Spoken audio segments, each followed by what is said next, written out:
Picture this: a decorated Marine sniper, a man who survived battlefields most of us couldn't even imagine. He comes home, wearing his uniform with pride, only to be pulled over, handcuffed, and accused of being a fraud. The cops don't believe his ID. They don't believe his medals. They drag him into court, humiliate him, and treat him like a criminal. But just when it seems the system has turned its back on him, the courtroom doors open, and in walks a 4-star general. The room goes silent. The prosecutor freezes. And what happens next becomes one of the most shocking apologies in military and police history.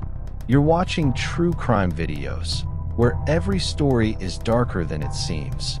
From betrayal and corruption to secrets hiding in plain sight, we bring you the truth, one story at a time.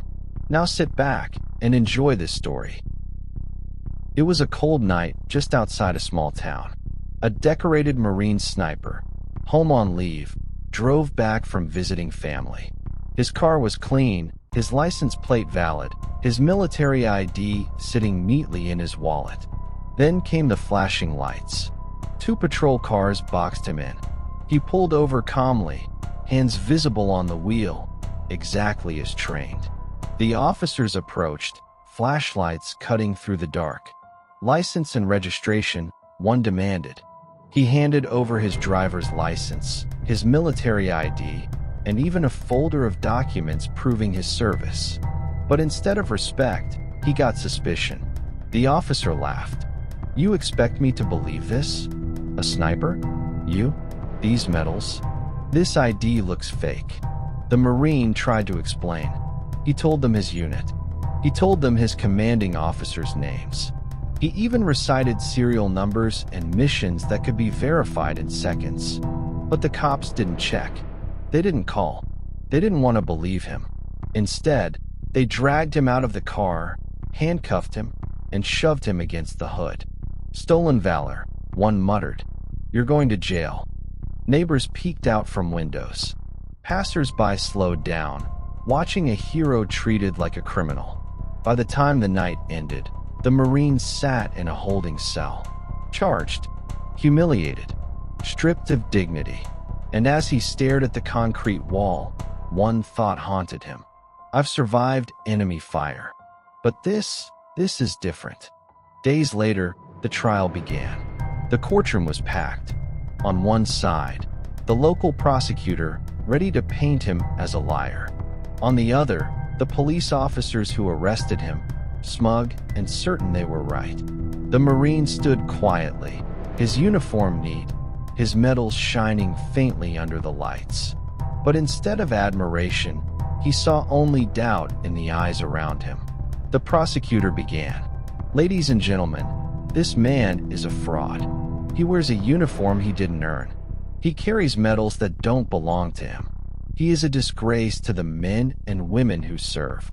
The Marine tried to speak. His lawyer argued, but every word was drowned out by the arrogance of those who accused him. The judge leaned back, unimpressed. Witnesses came forward, so-called experts claiming the documents looked forged. The audience whispered, some shaking their heads. The Marine sat silent, jaw tight, heart heavy. He had faced fire on the battlefield. He had lost brothers in arms. He had stood in places where every breath might be his last. And now, he was being torn apart in the very country he had fought to protect. The humiliation was complete. Until the doors opened. The sound of the heavy courtroom doors echoed. Heads turned. Murmurs spread. A man in full military uniform stepped in. The decorations on his chest gleamed. 4 stars on his shoulders. A rank so high, most people only saw it in movies. A 4-star general. He walked with purpose, each step silencing the room. Judges straightened. Prosecutors froze. Even the arresting officers shifted nervously. The general stopped, looked directly at the Marine in handcuffs, and raised his hand in a salute. Gasps filled the courtroom. And then, in a voice that carried the weight of decades of command, he spoke. "This man is not a fraud. He is one of the finest Marines this country has ever produced. The general turned to the judge, fire in his eyes. Your Honor, I know him personally. I deployed with him. I read every one of his after-action reports. I signed off on his commendations myself. Without him, dozens of our men would not have come home. The silence was deafening, and in that moment, the truth came crashing down. The Marine was no fraud. He was a hero. The general walked straight to the bench. He demanded the charges be dropped immediately. He turned to the officers who had arrested the Marine. Do you have any idea who you put in handcuffs? This man's hands have saved lives. His eyes have seen further than yours ever will. And you treated him like a criminal. The prosecutor stuttered. The judge cleared his throat. The officers stared at the floor. And then, the unthinkable happened. The judge stood, removed his glasses, and said quietly, "On behalf of this court, we owe you an apology." The prosecutor followed. The officers mumbled words of regret, but none of it mattered, because the Marine didn't need their apology. He had something more powerful, the respect of the highest-ranking officer in the room. The general turned back to him, saluted once more, and whispered, "I'm sorry you had to endure this. But know this, the truth always comes out." And just like that, the case collapsed. The charges were dropped. The Marine was free. But the story didn't end there. News spread like wildfire. Headlines screamed, "Marine hero wrongfully arrested." The video of the general saluting him in court went viral overnight. The officers who arrested him? Suspended. Investigations opened.